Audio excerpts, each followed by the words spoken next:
ಯಾವುದಾದ್ರು ಏನಂತೀರ, ಕೆಲವು ಆ, ಬಸ್ ಪ್ರಯಾಣದ ಥರ ಕೆಲವು ಗಂಟೆಗಳಷ್ಟೇ ನಮ್ಮ ಜೊತೆ ಇರ್ತಾರೆ. ಕೆಲವು ದಿನಗಳಿರ್ತಾರೆ. ಆ, ಯಾರು ಕೆಲವರು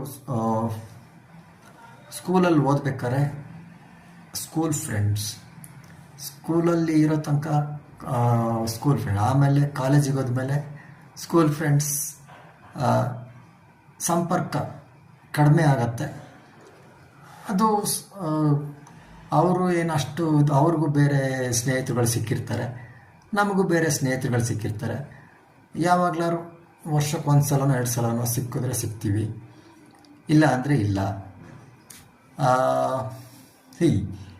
ಯಾರು ಕೊನೆ ತನಕನೂ ನಮ್ಮ ಜೊತೆಗೆ ಇರಬೇಕು ಅಂತ ನಾವು ಅಟ್ಯಾಚ್ಮೆಂಟ್ ಬೆಳೆಸ್ಕೊಬಾರ್ದು. ಯಾವ ಇದರಲ್ಲಾದರೂ ನಾವು ಎಲ್ಲ ಒಬ್ಬರೇ ನಮ್ಮ ಮನಸ್ಸನ್ನು, ಈಗ